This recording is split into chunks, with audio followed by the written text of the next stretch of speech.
We begin tonight with this disturbing video from the Gaslamp Quarter over the weekend, showing San Diego police in violent clashes with several people who were partying in the area. Good evening. Thanks so much for joining us. I'm Marcella Lee. And I'm Anna Laurel, in for Carlo Chiquetto. The intense confrontations with law enforcement happened Saturday night. Police arrested several people and say at least one officer was hurt. CBS 8's Steve Price joins us live from the Gaslamp tonight with more video. And Steve, you spoke with the man who shot some of this video. What did he tell you? Yeah, he had quite a bit to tell us, and I want to first start out by saying it is definitely a lot calmer here in the Gaslamp tonight. You can just see a lot of fans, Padres fans, heading to the stadium right now. But on Saturday night, unfortunately, things turned violent. And I do want to warn you that some of the video you're about to see is disturbing. Get back now! Get back! Back off!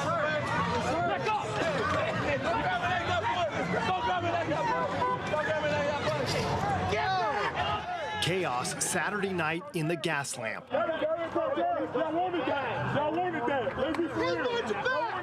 San Diego police officers throwing punches and pushing people.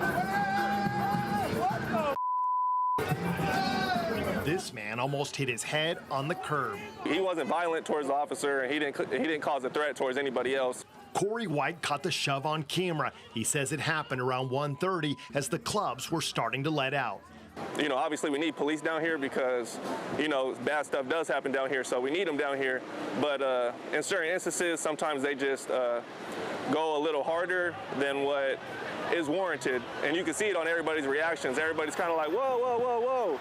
Corey says there's no question a lot of the people were under the influence of alcohol, but he says lately the officers have been coming in overly aggressive from the start, making a bad situation worse. Maybe a different approach in those situations that, you know, are less violent would be better. Another interaction where a man spits toward officers after they shoot pepper spray at him. Several officers charge the man and take him to the ground. Corey believes the officers were extremely aggressive with their pepper spray on Saturday night. Even last week when I was filming, I got sprayed, and a lot of people around me, everybody's coughing, and we didn't do anything. San Diego police sent CBS 8 a statement saying, in part, the video of this incident does not show the events in their entirety. The subjects in question were arrested for being involved in a fight and attempting to batter a police officer after interfering in the course of the officer's duties and for spitting at the officer. At least one officer sustained injury as a result of actions taken by the suspects. Overconsumption of alcohol continues to be an issue within the Gaslamp district. SDPD will not tolerate unsafe or criminal behavior, and those who do commit crimes should expect to be arrested. And Corey told me that he is sharing the video and his story because he really feels like things are escalating out here, and he's hoping this will start a discussion to stop it. He's worried that someone is going to get seriously injured out here. Marcella? Steve, do we know exactly how many people were arrested in the Gaslamp Quarter Saturday?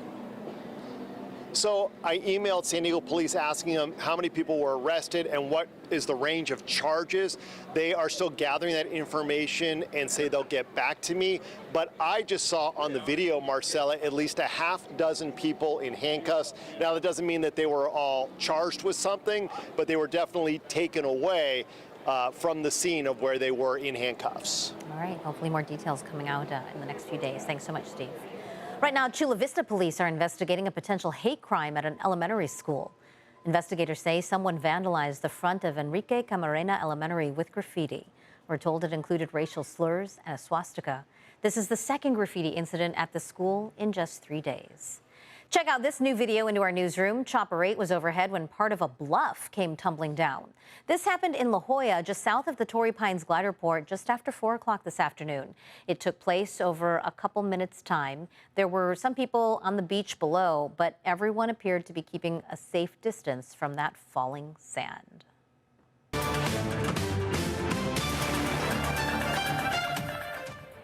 All right, you are taking a live look inside the Democratic National Convention. It's happening this year in Chicago. The theme for tonight, For the People. Democrats plan to highlight Vice President Harris's commitment to fighting for everyday Americans. President Biden is among some of the high-profile Democrats set to speak tonight. We'll have a full look of tonight's events and an in-studio analysis in our next half hour. And tonight we're also hearing from some local faces representing San Diego at this year's convention. San Diego Mayor Todd Gloria is in attendance, as is businessman and community leader Mark Arabo. He's serving as a local delegate and tells CBS 8 there's so much excitement right now for the convention. He adds there's a fresh sense of hope around Vice President Kamala Harris accepting the party's nomination. Vice President Harris accepts the nomination. It's going to be magical in the room, in the country, and in the world. It's history that we're watching unfold right in front of our eyes. Now, Vice President Harris is set to accept the Democratic nomination in a speech Thursday night. And earlier today, I spoke with a member of the Democratic National Committee who is in Chicago tonight. He's from San Diego. We did a Zoom interview as he was getting ready to head through security to go inside the convention hall.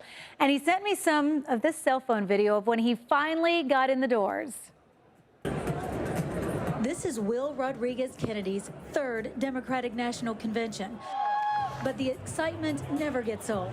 The DNC has taken over Chicago. 4,000 delegates from all over the nation, support staff, party leaders, and media. The energy inside the United Center is electric. Once we get there, everyone has a place to be. And California is right up front to the left. So you'll see a lot of people from the local community on the national TV as well. The Democratic National Convention is when the DNC meets to officially choose its presidential nominee. Harris will get that nomination tonight. When we fight, we win! It's also to set policy priorities for the future. Tonight, delegates and members will vote on the Democratic platform. I think America wants to hope and dream again. We have a vibrant plan for the United States. We want a hopeful and America, a positive America, and America with opportunity for all. This year, the convention aims to keep the momentum the Harris campaign got just 15 days ago when President Biden announced he would not seek a second term. Now, Vice President Kamala Harris and Minnesota Governor Tim Walz are at the top of the ticket, carrying the Democrats' message. You're going to hear an optimistic tone. I think over here, we all think that America wants to hope and dream again, and we now have a ticket that's optimistic, that's ready to go, and that's bringing a vision of positivity and opportunity for the United States. On the schedule to speak tonight, President Biden and the First Lady and former Secretary of State and First Lady Hillary Clinton. So who is Will looking forward to hearing from? AOC speaking tonight. I'm from New York City myself, so that's my hometown congresswoman. I'm excited about that. I'll be nice to see Secretary Clinton again. The big names showing up to the convention are not just at the top of the Democratic Party. I hear there's some major stars who are going to pop in as well. Maybe a Beyonce, maybe a Taylor Swift. Maybe a Beyonce, maybe a Taylor Swift. That's what they're hoping. You never know. Yeah. CBS 8 is working for you to get to the bottom of water flowing off Black Mountain. We reported last week that the water's flowing into homeowners' backyards. Today, CBS 8's David Godfredson spoke to a mountain biker who's seeing water in some really strange places. I've been mountain biking since I was a teenager. Have grown up here, been living here 26 years. Amy Harris's backyard has a stunning view of Black Mountain in Rancho Penasquitos. She and her husband mountain bike on the trails, but this year they've noticed water where it shouldn't be flowing. For us, when we're out biking, we've been like this summer saying, why is there water right here right now? It's August, so it just feels strange that there's still water and it hasn't been raining. Amy emailed CBS 8 after seeing our series of Working for You reports on water flooding her neighbors' backyards and flowing into the street. She said I should check out another long-term water flow off Black Mountain at the entrance to Black Mountain Open Space Park. Sure enough, it's flowing at a pretty good clip. And take a look at this. Nearby spray-painted markings on the pavement with arrows pointing to the water flow with the initials SDWD. We think the spray paint's been there at least 6 months, and we think the water's been running a couple years. The city of San Diego did test the water flowing into one of the other streets, Westcott Court, and claimed it was not drinking water. In our previous report, we mapped out the 3 locations where neighbors had reported flooding. This new leak reported by Amy is more to the north near a different water main seen here in blue. Recycled water mains are seen in purple. The lines are connected to a water tank and cement reservoir on the side of Black Mountain. When it really rains here, water runs off of Black Mountain. You go into Miners Ridge Loop, it's rad. We see the water running off of it, but it shouldn't be running now. There's no rain. It just makes no sense to us. For days now, the city has been promising us an update on this water flow issue. We're going to add this to our long list of questions. In Rancho Penasquitos, David Gottfredson, CBS 8. That feels like it cannot be good or right? Well, late this afternoon, the city of San Diego emailed us a statement saying hundreds of water lines in the area have been checked for leaks. The city says there's no indication the water is coming from any drinking water line. The investigation, the city says, should be complete by the end of the week. And remember, if there's something you'd like us to look into, email us at workingforyou@cbs8.com. San Diegans are putting together thousands of care packages for sailors. Dozens of volunteers turned out to the Air and Space Museum in Balboa Park to help. It's part of Operation Gratitude, which is planning on sending 5,000 care packages to every crew member on board the USS George Washington. The ship is deploying to the Middle East amid rising tensions in the region. The care packages contain snacks, personal care products, and handwritten notes from people expressing gratitude to those who are serving our country. There's still time to help San Diegans in need. We'll have details still ahead. Plus, we've got a look at the first day of school for some students in East County. And the record-breaking travel expected for the Labor Day holiday weekend. We had lots of sunshine in the forecast over the weekend. Temperatures started to get a little bit warmer yesterday. We took the warmth all the way to the start of this week. Pretty patchy when it comes to that marine layer and a slight chance for some afternoon thunderstorms. So we'll get to those details coming up.